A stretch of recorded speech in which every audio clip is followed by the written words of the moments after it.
राजा बोलो कहाँ तुम खो गए हो, मेरे ही हो या किसी के हो गए हो। मुझे तुमसे मिलना है, बात दिल की कहना है, सही सही टाइम तो बताना। बाबू कहाँ हो? तुम्हारा बाबू व्यस्त है, महादेव की भक्ति में मस्त है। अच्छा।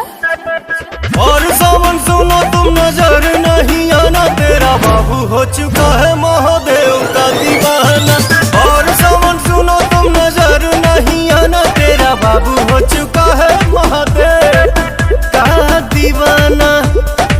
जब जमाना मुश्किल में डाल देता है, तब मेरे भोले हजारों रास्ते निकाल देता है। क्या बात कर रही है?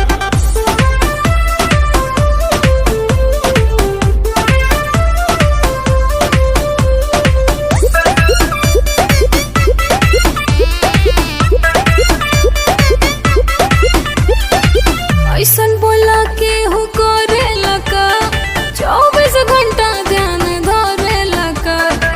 हम हो त पूजी महादेव के बाबू, इतना भक्ति में के हो रोवे लका। सावनवा में मनवा हमार उनके भिरिया रहे, भंगिया के गोला खा के दिलवा बम बम भोला कहे। इतना सताते हो, मिलना आते खाली करते हो तुम तो बहाना।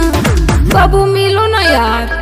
और सावन सुनो तुम नजर नहीं आना, तेरा बाबू हो चुका है महादेव का दीवाना। और सावन सुनो तुम नजर नहीं आना, तेरा बाबू हो चुका है महादेव का दीवाना।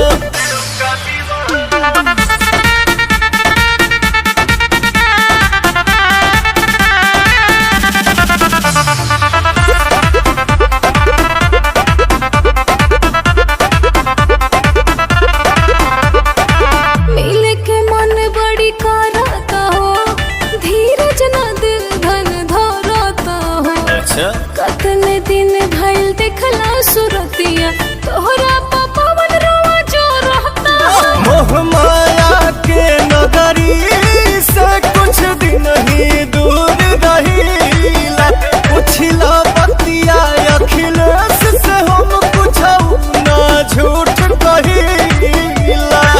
मर्जी चलाते हो, क्यों पगलाते हो, क्या अच्छा लगता है तड़पाना।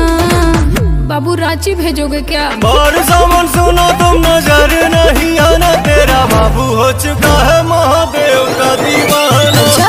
और सावन सुनो तुम